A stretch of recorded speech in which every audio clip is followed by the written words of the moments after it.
तेरी नजर नहीं। जो बन रहे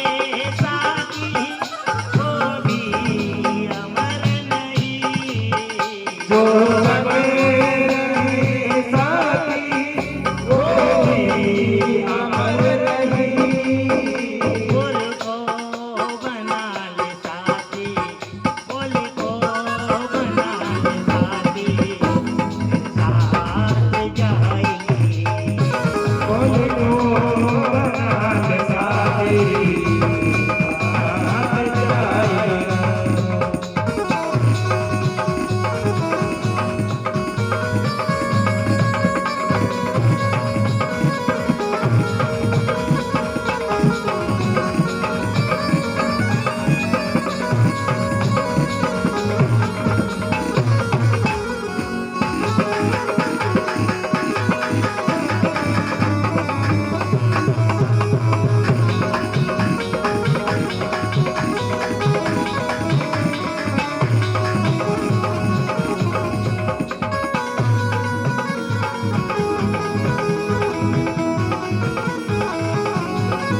मुश्किल पड़े तो राह में तेरे काम आएगी। मुश्किल पड़े जो राह में तेरे काम आएगी।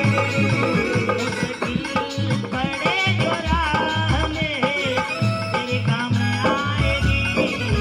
मुश्किल पड़े जो राह में तेरे काम आएगी। ले कमाई नाम की साथ जाएगी। अरे हमारी आमदी तेरे साथ जाएगी।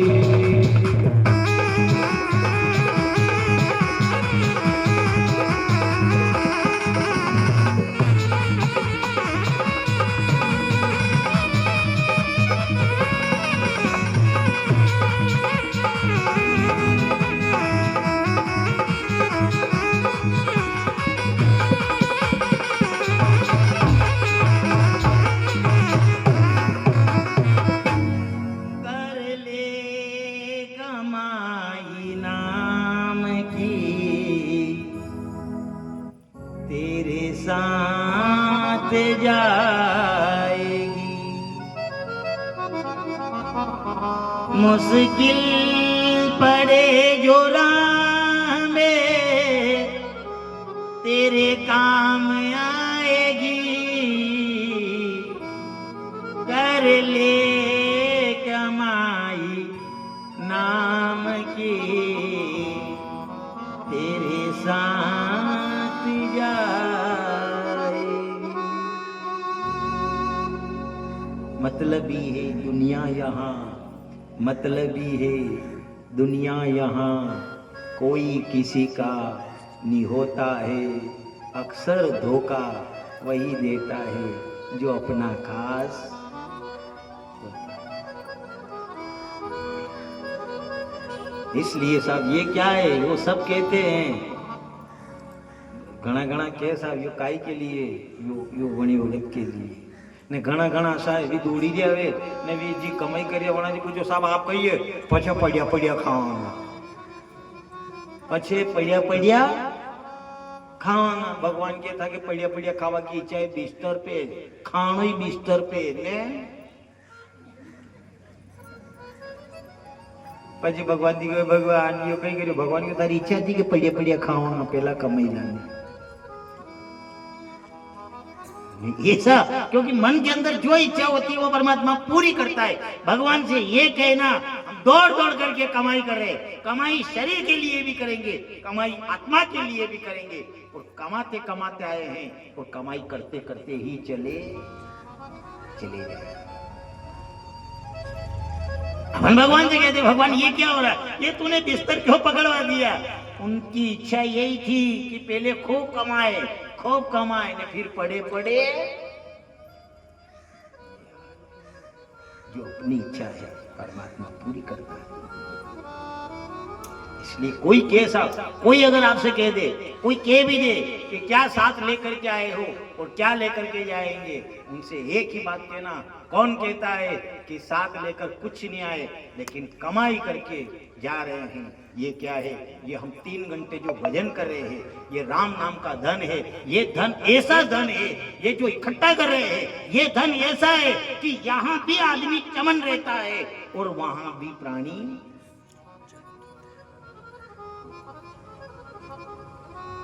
चमन रहता है। कर्म कर रहे हैं, कर्म का फल लगेगा साहब। इसलिए कहा जाता है, वो कोई अगर कोई कुछ भी कह दे, यही तो है संत की वाणी। संत के पास में क्यों जाया जाता है? संत की वाणी को क्यों सुना जाता है? आपने भागवत जी में कथा सुनी होगी बलि की। बलि दानी बना था, पर बलि ऐसे ही दानी नहीं बन गया था। बलि दानी ऐसे ही नहीं बना। बलि जो था वह जुआरी था, पहले जन्म में जुआरी था, जुआ खेलता था और जुआ खेलते खेलते वो सब कुछ हार गया, सब हार गया जुआ में। तो उसने देखा, और कर्म उसके गलत थे। वो जुआरी था यहां तक तो ठीक है, लेकिन कर्म गलत थे। तो ऐसे कर्म गलत थे कि और को तो नहीं छोड़े, वो नहीं छोड़े, पर वो ब्राह्मणों को भी नहीं छोड़ता। अब सब हार गया, तो इधर देखा कि अब क्या लगाऊं जुए में। तो इधर से कोई महात्मा जा रहे थे और उनके जो पास में कमंडल था, वो डंडा था, एक हाथ में डंडा, और वो पीतल का जो कमंडल जिससे वो महात्मा पानी पिए, वो डंडा और वो कमंडल भी उनके पास से खोस लिया। और खोस करके और उसने उसको बेचा।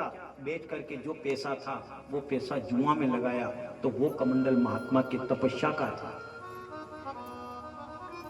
वो जो कमंडल जो था, वो महात्मा जो भजन करते थे, उस भजन से परिपक्व वो कमंडल था। उस कमंडल के तेज के कारण वो जुआ, जिस समय उसने जुआ में वो पैसा लगाया, पैसा लगाते ही वो धनवान बन गया, अति पैसे वाला बन गया। तो विचार कर लो, उसके कर्म अगर जुआरी है वो, तो जुआ खेलने वाले कभी कथा नहीं करवाएंगे, ये भी ध्यान रखना। जो गलत स्थिति से पैसे कमा रहा है, उसका पैसा कभी परमात्मा के यहाँ नहीं लगता है। यहाँ लगता है तो जिसके पसीने का पैसा होता है, उसी का पैसा यहाँ लगता है। ये क्या मान लिया, अपन विचार करें अपना पैसा नहीं, अपन नहीं लगा रहे हैं, इस परमात्मा ने चुन लिया है, देना पड़ेगा। गरीब आदमी है, गरीब को देखना आप, गरीब मेहनत करके लाएगा, लेकिन वो पैसा अपना इस धार्मिक कार्य में लगाएगा। एक विचार कर लेना, वो गरीब वो पैसा नहीं लगा रहा है, उस गरीब के पैसे को परमात्मा ने चुना है, इसके पसीने का है, इसको मैं रखूंगा। मेहनत की कमाई परमात्मा मेहनत की कमाई रखता है। अरे फोकट का अपने को नहीं पचे तो ये थोड़ी पचा सकता है। उसने वो महात्मा के कमंडल से पैसा जीत लिया, जीत करके, और जब वह वेश्यावर्ती करने लगा, इधर वेश्या के लिए वेश्या ने मांग करी, आज मेरे लिए क्या लाओगे? उन्होंने कहा क्या तू कहे जो लाऊं। उसने कहा आज बढ़िया खुशबूदार गुलाब की मेरे लिए माला लाना, और मिठाई लेकर के आना, थोड़े फल लेकर भी आना। ऐसे जब उस जुआरी से कहा, वो जुआरी मस्त हो गया, और जैसे ही जा रहा था, इधर भगवान भोलेनाथ का, भगवान शिव जी का पास में जैसे अपने यहाँ रास्ता आ रहा है, ऐसे रास्ता जा रहा था, और उस रास्ते के पास में आया, और जो ठोकर लगी वहीं ठोकर लगी, और ठोकर लगते ही वो गिरा, गिरते ही वो मिठाई, वो फूल की माला, वो जितनी भी थी वो सब धूल में हो गई। उसका दिमाग खराब हो गया। उसने विचार किया, अरे मेरी प्रियतमा के लिए मैं ये माला और ये मिठाई ले जा रहा था, अरे वो नाराज हो जाएगी। इधर देखा तो शिव जी का मंदिर, उसने प्रेम से नहीं क्रोध करके, और वो जो रास्ते में पड़ी हुई माला, फल, मिठाई, उसने देखा कि इस भोलेनाथ ने ठोकर लगवाई, इस शंकर ने ठोकर लगवाई। वो जैसे ही समेटी वो माला और वो मिठाई समेटी, और क्रोध करके गया, और जो भोलेनाथ के मंदिर में गया, मंदिर में जाकर वो माला उसके माथे पर रखी, और वो जो मिठाई थी वो मिठाई और फल, उसने कहा तूने ठोकर लगवाई और तूने आज गिराया, तो ले ये तेरी इच्छा थी पान करने की, मैं तुझे ही देता हूँ। और जैसे ही उसने दिया, वो उनके वहां जो गिरा हुआ जो भी था वो सब चढ़ा दिया, थोड़ी दूर गया, वो एक ठोकर वो लगी, मर गया, इधर यमराज के वहां गया। धर्मराज ने देखा, लेखा खोल करके देखो कैसा कर्म किया। उन्होंने कहा कि कर्म तो पूरे पाप का ही कर्म किया इसने, ये तो नरक में जाएगा, इसको नरक देखो। उन्होंने देखा, देखो तो सही कुछ एक ही नहीं है। उसने कहा कि पूरी जिंदगी इसके नरक भोगने जैसी है, अच्छा कार्य कोई नहीं किया। एक कार्य बनी इसने अच्छा किया कि 12 कदम ये मंदिर में गया था भोलेनाथ मरने से पहले। मरने से पहले, हाँ तो फिर अरे ये कोई रास्ते में ये इसके पूजा का जो मिठाई का जो डब्बा था वो और फूल माला और ये जो वेश्या के ले जा रहा था वो रास्ते में गिर गई, वो बलि इसने क्रोध करके भोलेनाथ के वहां चढ़ाई। अब भोला तो भोला जैसा बस अधी राजी रही, जो कणके ही नहीं। विचार करो, आंकड़ा को दूध आंका में पड़ जाए तो आंका फूटी जाए। अब बोलो वसो तक भोलेनाथ के चढ़े, धतूरा को फूल कणके ही चढ़े उस भोलेनाथ के, यहाँ तक कि भूत प्रेत भी सब दूर रहे, पर भी भूत प्रेत भोलेनाथ के। भगवान भोलेनाथ ने कहा जो कहीं नहीं चले वो बंदा के यहाँ आकर के चलता है। अब तो आ गया। ऐसे से मेरे महाकाल राजा प्रसन्न हो गए। उन्होंने कहा उस सामग्री से इसने क्रोध से भी चढ़ाया, पर उस दिन मन वचन और कर्म से उसकी आस्था भोलेनाथ के ऊपर ही थी और चढ़ाया। उसने कहा क्या करे तो तभी यमराज ने देखा चित्रगुप्त से इसका लेखा देखो। खोल करके जो लेखा देखा, देखते ही इधर उन्होंने कहा 2 घड़ी के लिए इसे स्वर्ग का शुभ हो गया, केवल 2 घड़ी, उससे उसके बाद तो झापड़ देकर नीचे उतार देना। बलि से कहा कि जाओ तुम्हें 2 घड़ी के लिए स्वर्ग में इंद्रासन का अधिकारी बनाया जा रहा है। बलि ने कहा कोई बात नहीं साहब, 2 घड़ी काफी आपने तो। और जैसे ही उन्होंने ये जब वो कह रहे थे कि इसने 12 कदम चल करके भोलेनाथ के वहां मिठाई और फूल चढ़ाया, उसने देखा ये पूरा ही मैं नर्क में जाने वाला था, पर आज 2 घड़ी भी मिली। वो 2 घड़ी की बदौलत अगर है तो वे मेरे महाकाल, मेरे भोले बाबा की, मेरे ओगड़े बाबा की है। इधर जैसे सिंहासन पर बैठा और बैठते ही एक ही आवाज में कह रहा, भोलेनाथ हे नाथ हमारो, भोलेनाथ हे नाथ हमारो, भोलेनाथ हे नाथ हमारो, भोलेनाथ हे नाथ हमारो, भोलेनाथ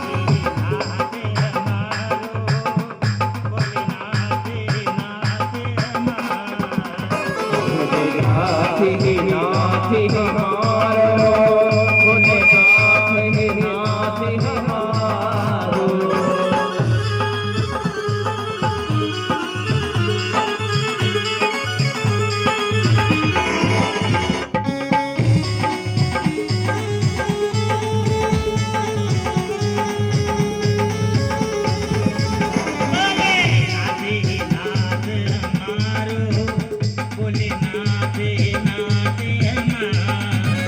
भोलेनाथ हे नाथ हमारो, भोलेनाथ हे नाथ हमारो।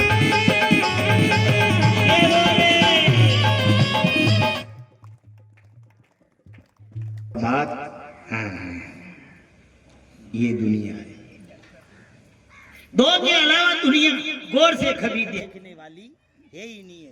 ये क्यों ताने सुन मस्ताने होते वो इस नगरी में रहते हैं, जो ताना सुनकर भी मस्ताना रहता है वो इस संसार में, इस नगरी में रहता है। उन महात्मा ने गुरु मिले नरसिंह जी से कहा, ये नरसिंह तू भजन मत करना, भजन मत करना। नरसिंह जी को ऐसा शब्द लगा, शब्द ने ऐसा वर्ण किया नरसिंह को। नरसिंह ने कहा, हे गुरुदेव, ये अपनी जो है बाकी की जिंदगी है, ये जिंदगी मेरी अब सांवरिया सेठ के भजन में ही बीतेगी।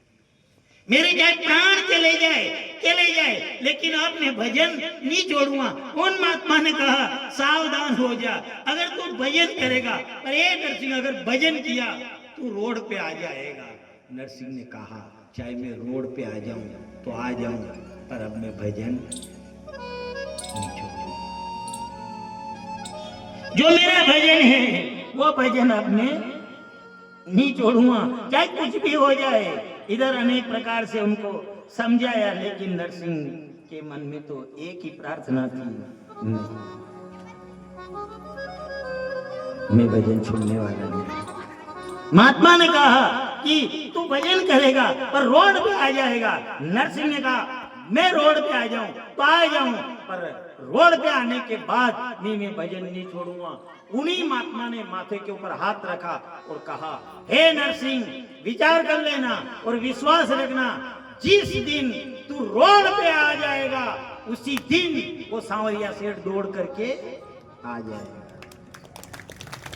और जैसे नरसिंह जी ने उसी समय भजन शुरू किया, जो भगवान भोलेनाथ की शरण में गया और एक ही आवाज लगाई, ओ मैं तो शिव ही शिव को जाऊं, जल सोई स्नान करा। मैं तो शिव ही शिव को जाऊं, जल सोई स्नान कराऊं।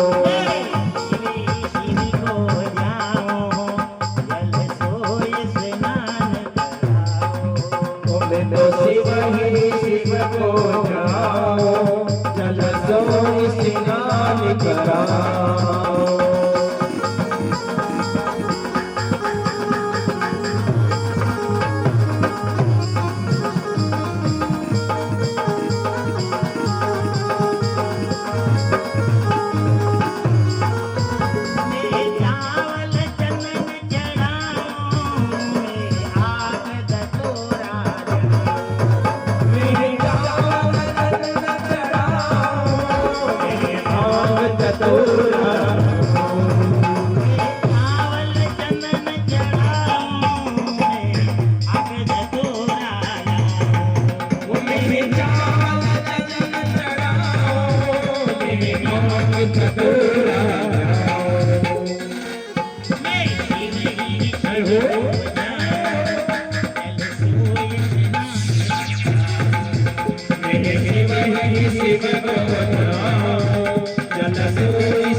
धन्य नरसी बुद्धि तिहारी, तूने वर मांगो अति भारी।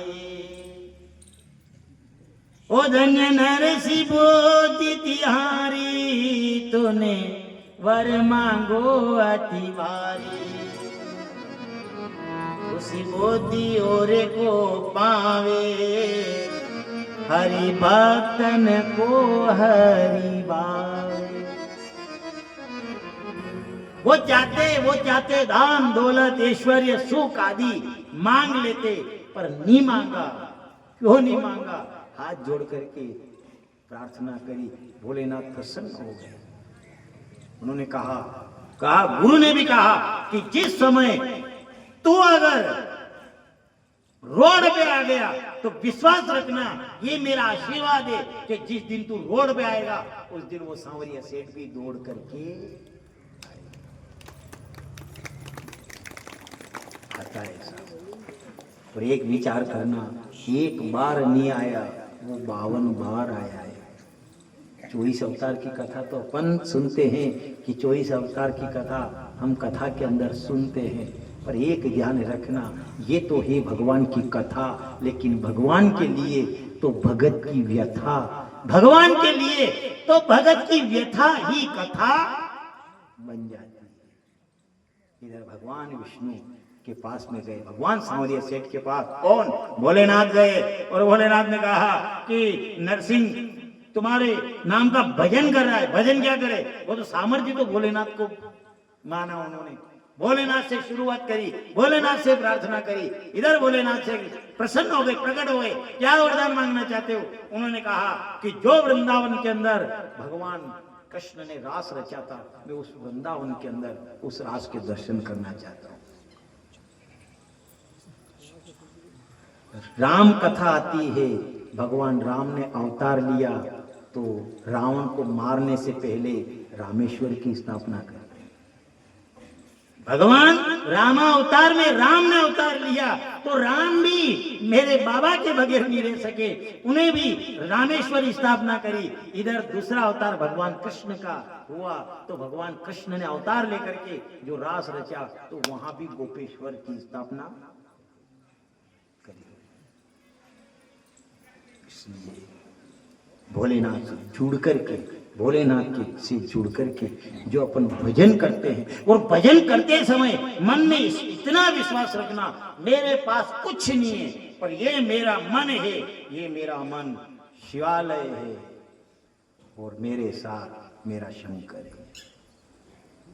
ये इस प्रकार जब भी आप भजन करो, भजन करो, भजन करते समय जुड़ करके समस्या एक और हो रही। कथा देखा होगा आपने, कथा में बगासी आती है। बगई कहां?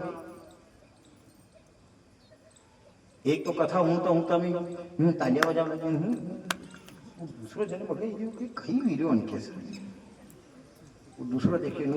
अच्छा विचार करो, बगासी क्यों आती है? बगासी इसलिए आती है, अपन भजन करते हैं, अपन पाठ भी करो, आप अगरबत्ती भी लगाओ, और वहां अगर मन नहीं लगे, वहां मन क्यों नहीं लग रहा है? इसलिए नहीं लग रहा है कि उससे जुड़ करके आप भजन नहीं कर रहे।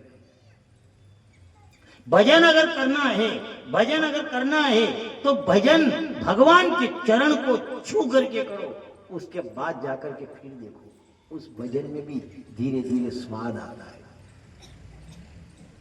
उससे जुड़ करके रहे। थोड़ी सी कम समझ में है। अपने यहाँ कोई मेहमान आ गए,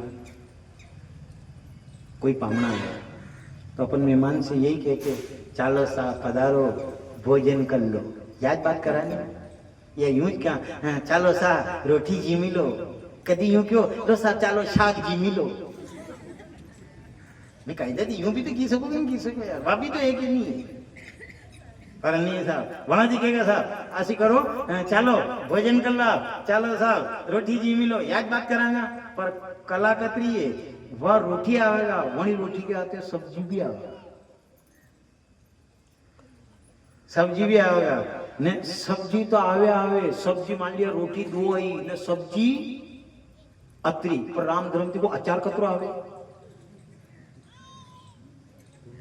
अतरो जावे के ज्यादा आवे, क्या करे कटोरी भरी रखी।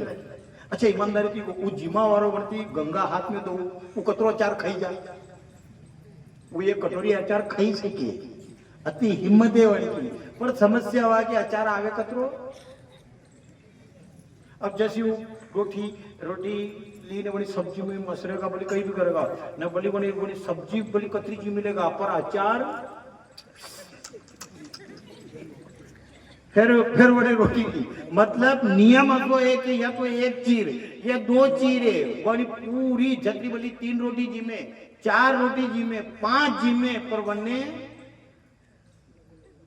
वनती छूने जैसी भोजन करियो ने फिर ने कदी के चीर दुई चीरा वो जी मिलेगा तो वहां कहीं रीजा पजे वहां कड़क कड़क बनेंगे अब वो लीना पूरी रोटी मैं था बड़ो बड़ो आनंद से जिमेगा मैं आखिरी में बजाएंगे ये क्या है ये और कुछ ही नहीं है वो भोजन कर रहा है लेकिन भोजन का स्वाद उस भोजन में नहीं है स्वाद जब वो अचार सब्जी से छू करके जब वो भोजन को स्पर्श करके और उसके बाद जब उसका पान करता है जब उस भोजन का वह पान करता है वो भोजन उसे स्वाद देता है जैसे वो भोजन